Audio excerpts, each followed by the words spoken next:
Hey everyone, welcome back to the PAC-South podcast. After a brief break, we are once again back. We have some developments. Last episode, I talked about how we were kind of playing with a new playoff format. They have made a decision on that. We're just jumping right into that. Pat, you weren't on that show.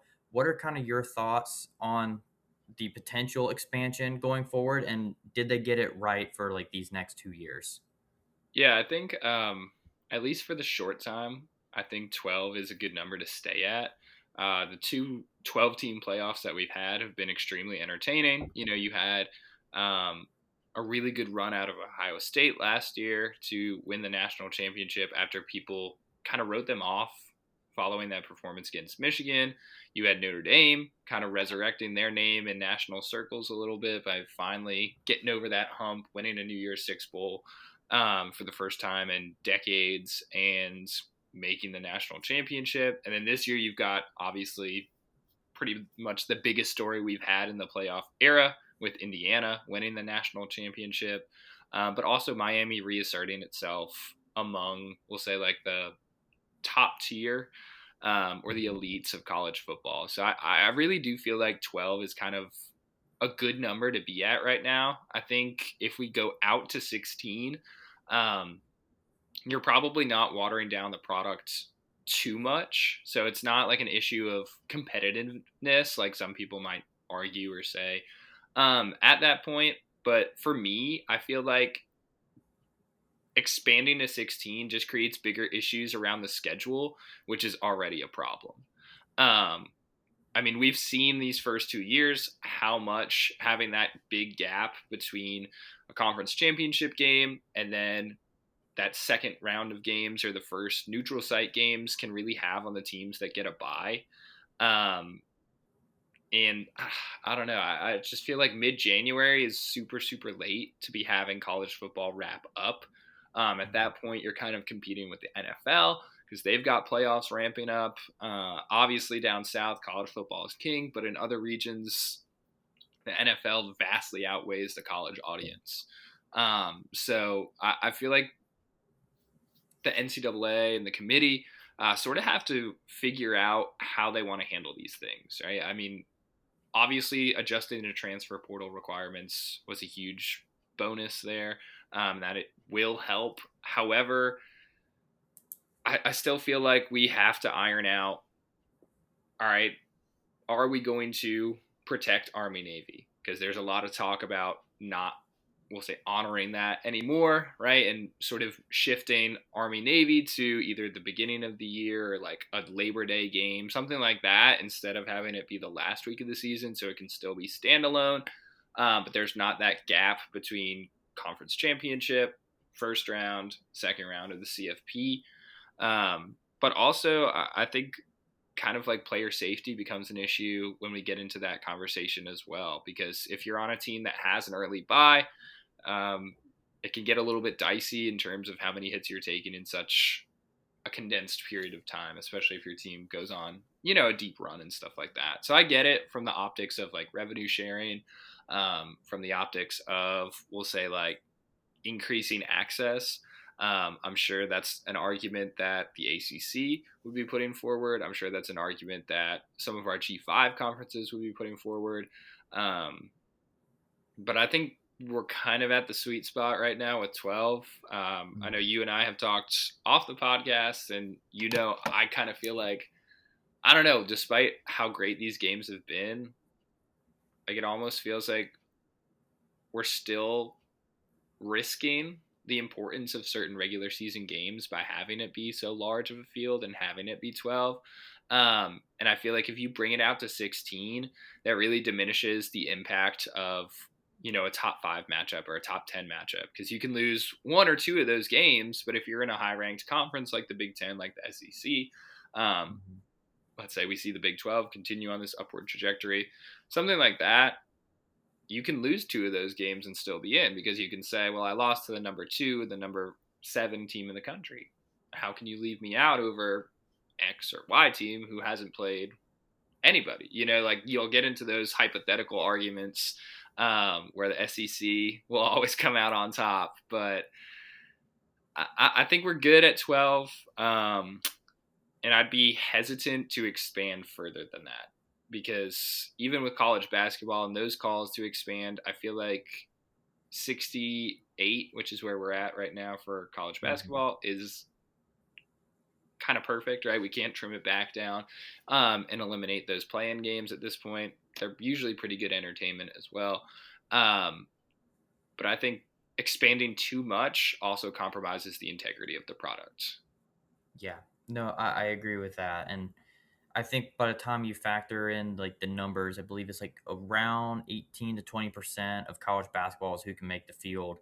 Right now, I think it's now up to 12%, I want to Yeah. say, for college football. But those are two completely different sports. If you were to get it to the same level, like, yeah, you would have uniformity across multiple sports for college athletics, but I don't really think it's answering the same question at the same time.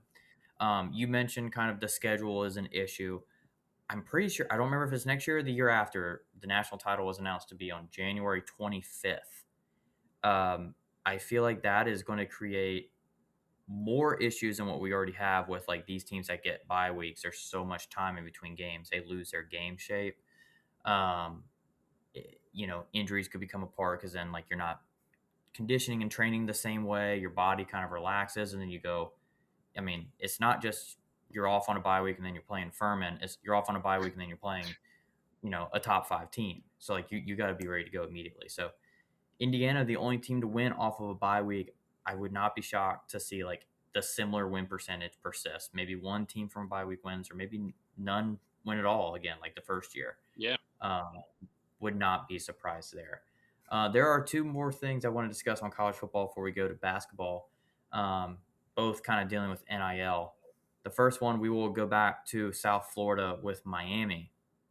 They go get Darian Mensah from Duke, proven winner, but little bit of controversy there. And obviously, we had the Damon Williams saga with Washington. He ends up going back, but now Darian Mensah, they end up deciding to release him, and then he goes to Miami immediately. What are your thoughts on this? And are there ways for these schools to combat this? Yeah. I don't love the whole Mensa leaving thing. And my issue, and I've voiced this before on the podcast. I'm friends with a few people who are like pretty big Duke fans, and they kind of have passed this along to me. It's not the fact that Mensa tried to get out of the contract and tried to transfer to a conference team. It's the fact that he did it on literally the last day of the portal.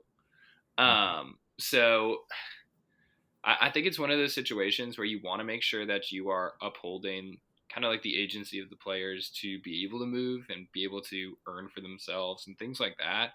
But also, you want to make sure that they're entering into contracts that are binding in some ways, and don't necessarily let this become the Wild West, right? Because technically, Darian Mensah was under contract with Duke for this upcoming season.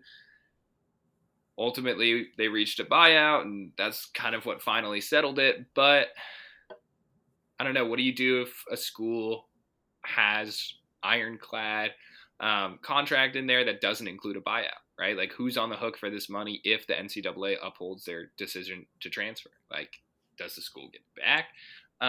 Does the player have to forfeit a portion of his new NIL deal, right? Like, where's this offset of assets coming from? Because that's kind of what we're turning players into at this point. They're almost assets for the school, and Yeah. for the brand of the school, right? And now they can profit off how good of an asset they are, which is great for them. Um, but I don't know. I think we're going to really have to delve deeply into the contracts that these players are signing, making sure that the players understand what they're signing, right? So that they're not confused when they try to hit the portal and maybe are faced with some resistance. And B, um, I think we really need to do a better job of vetting. I'm not saying this in like the case of Mensa, but it's just in general, vetting the people who are representing our athletes, right? Like some of these people actually are legitimate lawyers, who understand contract law, who understands some of the, we'll say, nuance in the phrasing of these deals. And then others are just people who are trying to get rich quick, right? So they're going Yeah. to encourage their players or their represented individuals to enter the portal as many times as possible so that they can keep, making money for themselves, but also get that kickback for the quote unquote agent.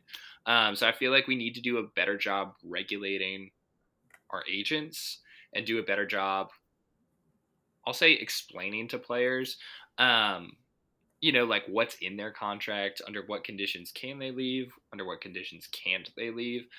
So we don't see more situations like Darian Mensah or like Damon Williams, who literally signed a contract and then the next week was trying to get out of it. So Yeah. I don't know. We got to have something a little bit stricter and a little bit more binding. Yeah, I totally agree. I mean, it is the Wild West right now. I almost want to say they should kind of go backwards in a sense in like the transfer portal like processes, and like maybe make tiers to it. Because essentially, right now the transfer portal is, if you're familiar with soccer market for any of us or anyone listening, I mean, you kind of just go, okay, I like this guy, I'm gonna get it, or like go pay for him for a transfer clause Mm-hmm. when it's the litigation is really not like spelled out that way right now. Yeah. But like that's essentially what's going on. You can then tie it back to the old transferring style of, the NCAA, you got to sit out a year, all that stuff. Maybe you get around that if you want to go like pay a transfer fee for someone in like, hey, if you even want to go like, or if you want to like confirm this with the NCAA and you want him to pay for your team next year. So Miami would go Darian Mensah's buyout with Duke, his contract at Miami, Mm. and like let's say maybe like $1 million fee for the NCAA. Like the Yeah. NCAA just gets the $1 million for certifying Negotiating. Miami's Yeah. transfer and like this transaction. I feel like that's a great way to kind of lessen the blow. You will still have things like this happen, but when you have, you know, you're going to have teams then put bigger buyouts on their guys. Yeah. Um, you're going to have the NCAA's fee on top of that. So it's like, all right, well, I want a $800,000 receiver. Well, for me to go get him out of his contract, it is going to cost me, you know, let's say 500K for the buyout from the other school, $1 million with the NCAA, and then $800,000 once he's in house. So he's no longer an $800,000 receiver. He's over $2 million. If I Yeah. did math right, yes. Um, little scare for a second. Um, so then it really becomes a massive investment to go get these guys. So it's not going to remove these like situations from college sports, but it's going to make it a lot more rare and a lot more deliberate when schools are doing it. And I think that is how we can like kind of tone it down and in a way fix it. Yeah. Will that happen? Probably nowhere near in the future. Probably a couple years at least. But just my thoughts. And really quickly before we move on, since you kind of mentioned the role of the NCAA, I feel like they also have to, let's say, step in a little bit here as the governing body, and put into place perhaps some rules like the NFL has surrounding contact periods for players, right? Like the NCAA technically has a time where you can and cannot contact players, but as we've seen, when players enter the portal literally the first day with a do not contact tag, they know where they're going, right? So these guys have been tampered with. And if that happens in the NFL, there's ramifications. So Yep. I feel like the NCAA kind of has to step in, set conditions or set penalties for tampering, especially when there's clear cut evidence. And I think that would reduce some of this to an extent. Totally agree. And then our last college football topic. This was posted about 24 hours ago, and this is, I think, more of a fun thing, but maybe in a couple weeks it's more reality. Mr. Beast posts on his story, a repost that is of should Mr. Beast do a $100 million donation to ECU for them to win a national title for a video. Obviously, the video part is very much Mr. Beast and makes it a little less serious, but that doesn't take away the fact of he's tied to ECU. He has been his whole life, kind of grew up in that area. Um, Someone like that stepping into a mid-major program, like $100 million, you can put a pretty A lot good of roster money. together. Yeah. pretty good roster together. So does that kind of like nullify the Power Four and Group Five conferences when you have that much money going to a mid major? Because ECU, I mean, if there's that much money behind the program, behind that team, the guys that might be like, all right, I'm going to leave after the season because we played really well and there's more money. Well, the money's at home. Yeah. So how does that change the landscape of college sports if something like that were to happen and say ECU does not move conferences? Yeah, I think it would be huge. I think it'd kind of be similar to like what Mark Cuban did with Indiana, where he was just like, look, I want to be on the, let's say, side of a winner. So Indiana athletic department, Kirk Cignetti, tell me what I need to give you, like give me a number, I'll provide it. And especially for a team that's in the American and really competing in a fairly recruit rich state in North Mhm. Carolina, that would be huge for them. Not just getting kids out of high school, but then keeping talent, pulling guys maybe from like lower power fours who put up really good numbers, um, or perhaps guys that are highly ranked recruits and don't really see as much playing time as they'd like at an Ohio State or an Oregon, Sure. or a Texas, and then you're saying, all right, well, come over here, we'll still treat you fairly. We'll give you a decent NIL deal. You'll get on the field right away. We're going to compete, obviously, in the American with that kind of money. And you're going to have the chance to play for a conference championship and a national championship, like really get your name out there as a national player and a household name. And granted, like there are some schools out there that still would be able to poach some of your like top tier guys away, just because of the insane money that they have. But if you're Sure. getting Yeah. 100 mil from Mr. Beast to build a roster, that's a dang good football team. And I don't know if I was, let's say, Duke or North Carolina or NC State or even like South Carolina, right? I'd be a little bit worried about what that kind of money could do, in terms of portal guys and obviously in terms of getting kids out of high school. Yeah. It would throw the whole region like kind of on its head. So obviously more of a fun topic right now, Yeah. but I mean, we give it a few weeks. I guess if he's thinking about it and he talks to his manager, it's like, hey, manager, it's going to be a lot of views, and they go for it. Next thing you know, college football is kind of flipped on its head on the East Coast and American Conference. Yeah. So could be fun to watch, or possibly concerning with the new precedent that would be. Nonetheless, we will now leave college football for the day and move over to our basketball. Last episode, I said that we would give you some updated standings, and we have them. In the men's standings, our new top three in the conference, or I should say, same 2 out of 3. Um, Duke running away with it. They look amazing this year, and our conference criteria is certainly backing that up. They are by and far the best team in the conference, followed by Iowa State making another appearance in the top 3, and Florida. Florida has really gotten it together. Florida fans I know have been very upset with this team up until a few weeks ago. They thought they were dead. They thought the SEC schedule was going to kill them, and the opposite has happened. They really like hit SEC play and they turned it on, and now the Gators top 3 of our conference and playing very good basketball, now nationally ranked as well. And then our bottom 3 for the conference, and this probably shouldn't be of any surprise: Charlotte, South Carolina, and Central Michigan. The bottom 2 teams, I would be shocked if their coach still has a job come May.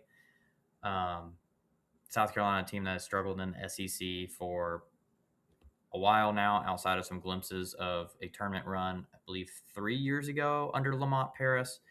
And then almost 10 years ago, they made the Final Four with Frank Martin.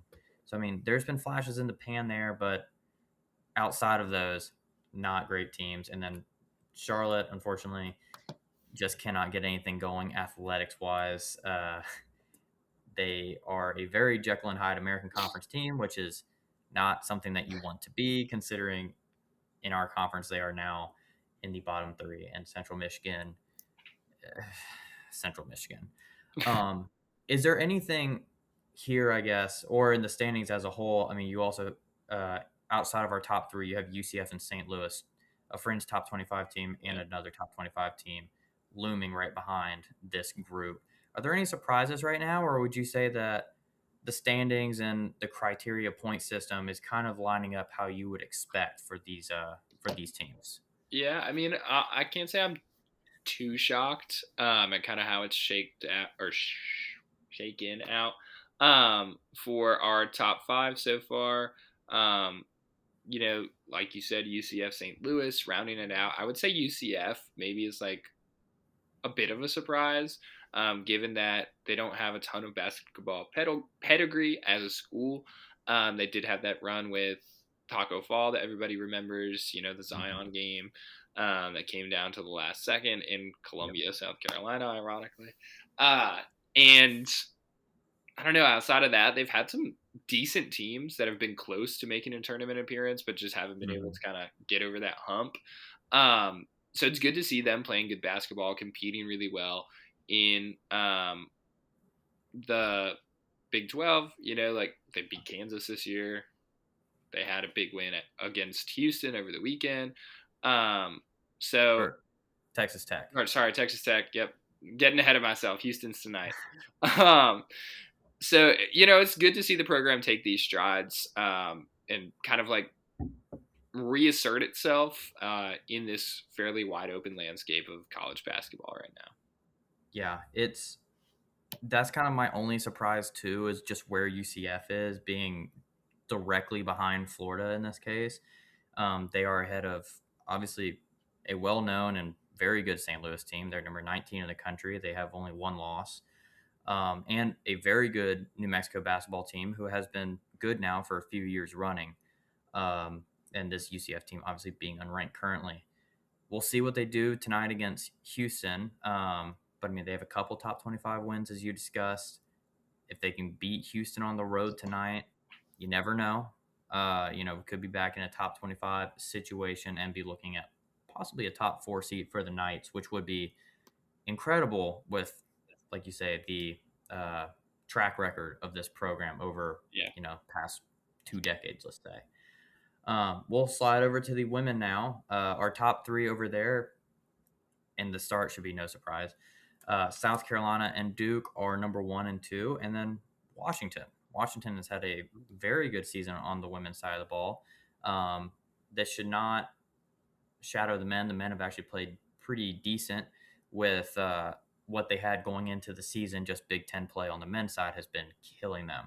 But the women, very good stretch right here. They have Ohio State tomorrow at home, which will be a great test. And if they can pull that win off, really solidify the Huskies on having a great season and potentially a good tournament run later on. Our bottom three is unfortunately very disappointing, as I would consider these to be basketball programs, especially two of them, Providence, St. Louis, and Florida State. Florida State basketball, they just missed the bottom three for the men's side of things. They were in the bottom three just a few weeks ago. Um, St. Louis women, they've never really taken the shape of the men's counterpart program. So it's not shocking the women's program is down. However, when you think of St. Louis, you think of good basketball. Just the women have not been able to do it. And then Providence, just all around rough year for the athletics department over Uh, there. hey. PC hockey's number 7 in the country. Got to plug Friar Hockey. If Frozen Four is going to be big in a few weeks. We Yeah, will be I covering mean they're on a roll right now. They've swept BU and BC back to back weekends. Watch out. That's all I'm saying. that. But yeah, so nothing, I guess, surprising in that regard outside of just Providence being this low on the Mhm. list. Um, Anything from the women's side of the ball? Iowa State obviously taking that 5 game losing streak, Yeah. dropping out of the top three on the women's side of things, which was a little concerning. They got their feet back under them, and it looks like they're playing good basketball again. Um, I don't really think that is a like it was kind of a alarm for the Cyclones, but the way that they land it, I would say that it's don't call off the season. There's still a lot left to play for, and in that Big 12, they are probably still the best team in that conference. Yeah. So I would not be surprised to see an Iowa State jump back and kind of play around in the top three area once again. I mean, they're number 5 right now, I do believe, maybe on even the 4. women's side. They are number 4, actually. They Yeah. are a few spots, and then Notre Dame hot on their tails. Definitely not where we want to see Notre Dame women's basketball either, but they're not falling as hard as some of these other teams. The parachute is at least deployed for the Irish, and they have uh, a decent schedule remaining, so they can Mm-hmm. get some top 25 wins, quad 2, quad 1 victories.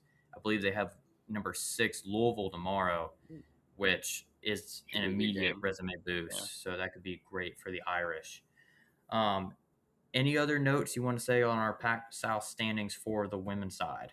No, I think you covered it there. I was gonna say it's a little surprising, as you mentioned, to see Notre Dame women's basketball be that low. Mhm. This has become a pretty good program over the years, and especially with Hannah Hidalgo coming back this year, I think there was pretty decent expectations surrounding Irish women's basketball. Obviously, a bit of an up and down start, but like you said, it seems like it's kind of rounding into form. Of course, if they go on a run and win the ACC, then they rocket up the standings. So, still some time to play things out a little bit. Indeed, indeed. All right, we will hop into our predictions after a very weird kind of episode or two for PAC South with no predictions. They are back. And we're going to hop right into a great one. We have Duke, UNC, arguably the best rivalry in college basketball, if not the best, obviously up there on Mount Rushmore. Um, I don't know what I can't say about this Duke team that a lot of other people haven't already Yeah. said. To me, this feels like Duke of old, that even when Coach K was there, it was toward the end, you're kind of like, Duke doesn't really have it. Like, they're still good. They're still Duke. They're still ranked. But there's just something missing. To me, this Duke team, I mean, they're scoring a lot of points. Defensively, you could argue that this is some of the best basketball on that side of the ball they've played in a long, long time. Um, I'm very excited to watch this Duke team, but also concerned. So I still don't really want to watch them win another another tournament. On the other side of the ball, UNC obviously they had a much harder transition. Roy Williams leaving.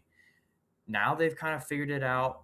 Last year they kind of like first year I was like, okay, UNC they might be playing good ball again, and then this year currently 4 losses, number 14 in the country, with some good results in there as well. But I just don't know if this is enough. Duke is in great form right now. I believe the closest game that they have played recently was 14 points on the road.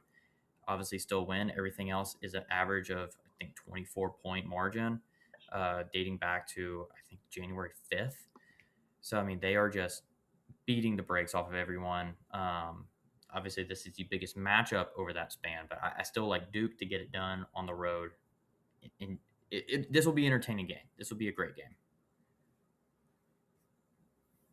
For sure, I'm with you on the results. I think that I don't know. This was definitely a must compete at a high level season for Hubie Davis at UNC this year. Obviously, he had the success in his first year, making that Final Four run, um, making the national championship game, ultimately just to lose, but hasn't really been able to find it since then. And it seems like his recruiting is finally catching up to like on court performance this year, where Carolina's back in a good position, back in a good spot in the ACC, beating the teams they're supposed to, not sort of rolling over for those like mid-level ACC opponents like we had seen on occasion the past 2 years.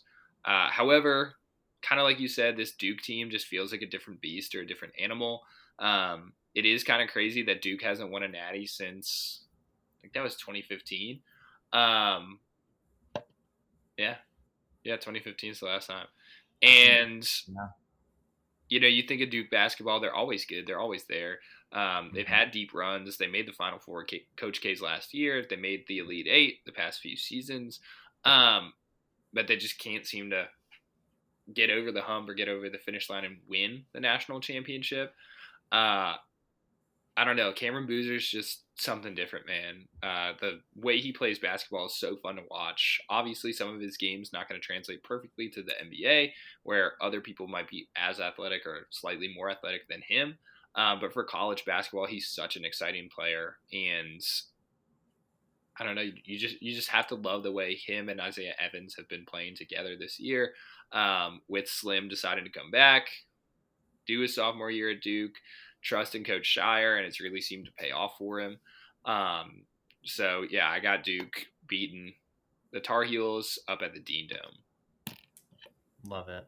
All right, so another Saturday matchup, and we could just as well have talked about their matchup this evening on Wednesday, but we are doing the Saturday matchup. We have Houston versus BYU. Houston obviously playing UCF tonight, and what could be a trap game for them. Looking ahead to this matchup, um, big road test for the Cougars. Obviously, they've already been tested. They've looked good. I mean, this Houston team just seems to be consistent year in and year out now. But now BYU, I mean, every now and then it seems like they might take a little step back. But I mean, this is typically a scary team to have come up on your schedule. They don't really do anything perfect, but they're scrappy and they get things done and they score a lot of points. I think this is going to be a massive test for the Cougars. But I mean, that freshman Kingston Fleming, he is he's going to be a star. If I'm going to assume Houston's going to be able to retain them with the kind of basketball program that they have. So I mean, he's a great building piece to have in that locker room. I think that he's going to be kind of the difference, and I'm anticipating him having a good game and kind of pushing them over the edge. But I mean, he's shooting over 50% on the season. I mean, the kid is phenomenal to watch. So I like Fleming to have a big game over the Cougars and leading the Cougars to the win. Yeah, I'm gonna go against you here on this one. So this one's in Okay. Provo. So I feel like that Yeah. kind of plays a little bit of a role here. BYU's always a tough place to win. Um, I don't know. I like the way Houston plays basketball. Obviously, they're a very good team, but it seems like they're missing something from those past Houston teams where they just had so much energy and such a high motor on the glass and on defense.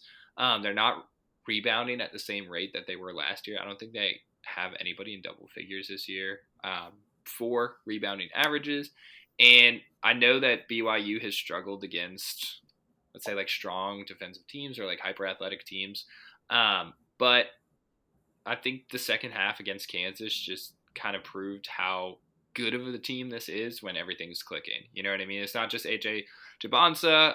It's also Richie Saunders. It's also Rob Wright III. And they just put up so many points. Like this is a hard team to guard for 40 minutes straight and not let your guard down and not let them sort of get one over on you. So I agree, Kingston Flemings is a heck of a player, but I'm going with the home Cougs here in BYU. All right. We will now move to Sunday with a women's matchup. We have number 2 UCLA, number 8 Michigan, a very high profile Big Ten matchup here. UCLA has been a very good team the last 2 seasons. Marquee win last year against South Carolina. They've had big matchups already this year. They're only lost to, I believe it's number 3 Texas, so directly behind them. Um, Obviously, this Michigan team, very good. They have the home court here. I think that it's going to get down to like the nitty gritty with this team, with this game. I think both teams have decent shooters, but it's all about the down low. UCLA is going to out rebound. Like Lauren Betts is averaging 3+ rebounds just on her own on the offensive side of the ball. I think that is massive for second chance points in a game that can be hit or miss in just field shooting. Being able to get those low boards and then put them back up and have those chances, I think is going to be what sets UCLA over the Wolverines. So I like the road team again. So I'm 3 in a row for the road team. I like the Bruins.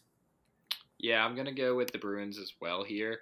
They're kind of just on fire ever since they lost to Texas fairly early into the season in a non-conf matchup. And I don't know. I feel like they're just playing solid basketball right now. As you mentioned, Lauren Betts is one of the best players in all of women's college basketball, not to mention the Big Ten. and oh shoot, I don't know her first name. I'm gonna be honest, hand up here. But Rice, she's a guard for them. Um, I forget her first name. Sorry, but she's a heck of a player as well. The few times that I've tuned in and I've seen UCLA women's basketball playing, she's quick, she's explosive, and she's able to not just score but obviously generate plays for her teammates. And that's something that you need to do against a fellow top five ish opponent in Michigan. So I like UCLA here for the reasons you mentioned, and just because they're playing some really good basketball, and it seems like they're gelling at the right time. Okay. We love road teams outside of BYU. We'll see if that continues here. With UConn going on the road to the Fighting Johnnies, St. John's, they are back in the top 25 here. I think this has been a fun team to follow with Rick Pitino's kind of like resurgence as a coach after everything with what he did at Northern Iowa and then now going to St. John's and going to the tournament last year and them still being a very great program this season. 5 losses though, they're not perfect. UConn coming into this 22-1. Yeah. Do they have a game before? Do they have a game today? No. No. So this is their next matchup. So Friday.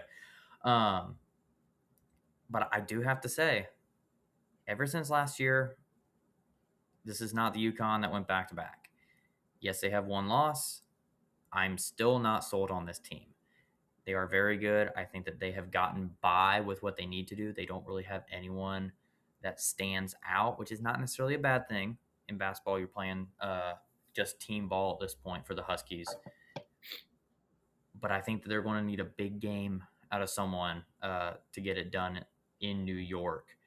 And I'm pretty sure every single time that on the podcast we have picked a St. John's game, I have gone with St. John's. And I'm not leaving the Storm. I'm still sticking with St. John's. I just like them. I like the home court. I like Rick Pitino as a coach. I think that UConn is a little bit of a fraud for where they are right now. Not saying they're bad. They're still a very good team. They still have a great chance to make a Sweet 16 or even an Elite 8. I don't like them for the Natty. I hate this ranking for them. I hate their record. It will come out in this game. My feelings on this game are this. If St. John's was anywhere except New York City, I feel like the home court advantage of playing a top 25 team would be massive, and it'd be like a really tough atmosphere for UConn to get it going. But unfortunately for St. John's, Madison Square Garden kind of turns into Storrs South when UConn comes to town because of how many alumni they have in the area, because it is such a quick drive from Connecticut to New York City. And that kind of negates some of that home court advantage a little bit. St. John's Rangers stink this year. They need to cheer for something in that city. St. John's has definitely turned their season around. It was a little shaky in non-conf, obviously losing to Providence College, their only conference loss so far. We'll say decently early into the conference schedule, right? Like in early January. But I don't know. They're just kind of a perplexing team, I feel like, because Zuby Ejiofor obviously is fantastic. He was picked as the Big East preseason player of the year. Bryce Hopkins had a phenomenal 1 year at Providence, was playing great before he blew his knee out. And then he's kind of been up and down since transferring to St. John's. Didn't really perform much at all or very well for Providence when he did play last year. So I don't know. I feel like this UConn team is hungry and they want to prove something. You know, I think the narrative in the national media kind of is what you were saying, you know, that, yeah, it's a good team, but I don't think this is the UConn teams that had, you know, Steph Castle and Donovan Clingan and guys like that on it. You know, like Solo Ball's all right, but he's not as good as those guys. Or, you know, Caravan's just kind of hanging around because he's not a next level guy. Things like that, I feel like Dan Hurley uses those statements and uses those things to motivate his team, make sure that they're still playing at a high level. And for that reason, I'm going with the Huskies. As much as it pains me to pick UConn for anything, I'm going with the Huskies here. Okay, so we both 3-1 for the road teams. We'll see how that goes for us. It's Yeah, not the best trend, you know, in college basketball, especially for weekend games. Now, if we were picking weeknight games, it might be a little bit a more little favorable. different. Yeah, yeah. But kind of weird matchups here. But we love our road teams. Our final matchup, our Pac-South game of the week, is sure to be a great game. I'm very excited to watch this one. We have number 5 Illinois taking on number 10 Sparty. This obviously being in East Lansing, I think that helps with the uh, competitiveness of this game. I think that this kind of evens whatever bit of tilting the court may have. But I'll give credit to Michigan State. They are playing very good basketball this year. But I think this Illinois team is dangerous. I can't even beat around the bush of how much I think this team is good. I like them winning this game. I think this could still be a 10-point game, but lots of back and forth, especially in the first half. But this team is dangerous. I've watched them play live in person. Um, you're kind of like, man, both teams are really kind of like sticking in it. Like, yeah, like it's an 8-point game, and there's a run, and it's a 2-point game, but Illinois never really loses control. They're still in that driver's seat the whole time. And then all of a sudden they're like, okay, I'm done playing around with this. And they take off. They just take control of the game that they should.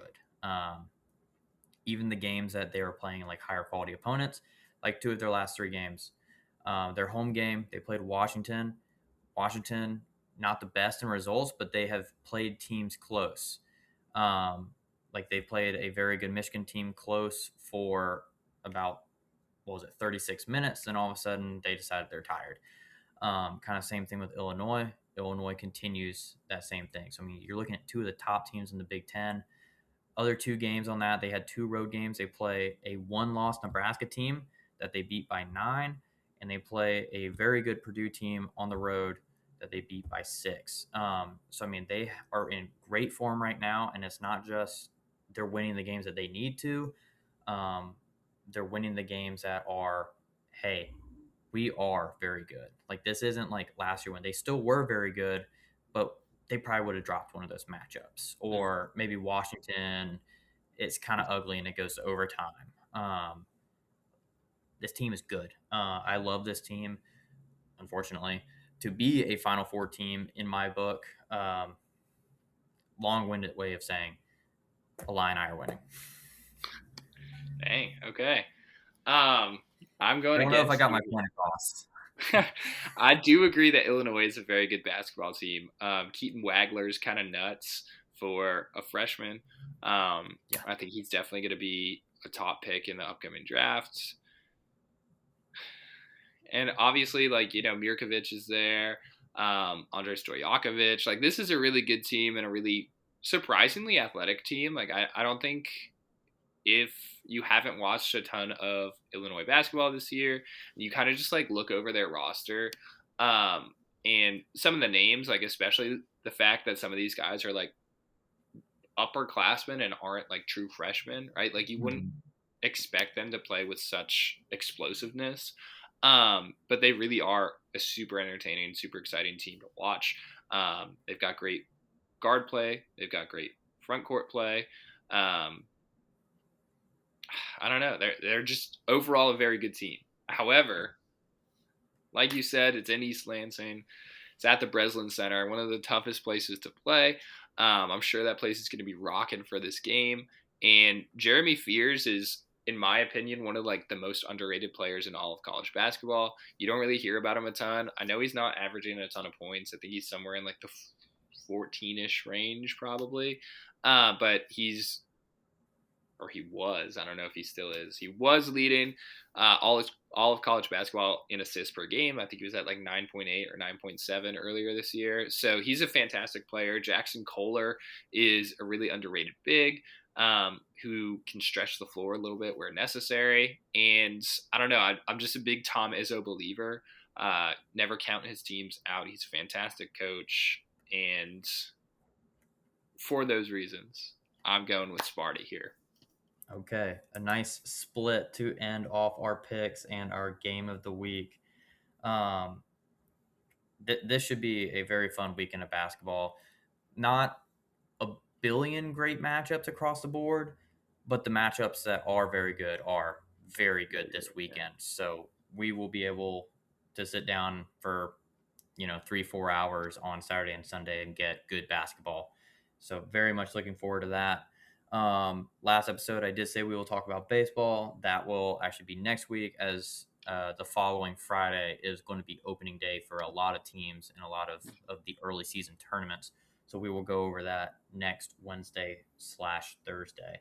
And apparently, we have not calculated our bowl season projections or prediction results. So that will also come next episode as well.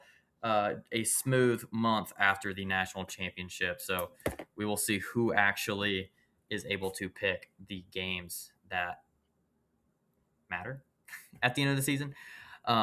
Nonetheless, thank you all so much for listening, watching, wherever you are consuming the Pac South podcast. We really appreciate it. And we will see you all again next week. More college basketball and college baseball right around the corner. See you guys.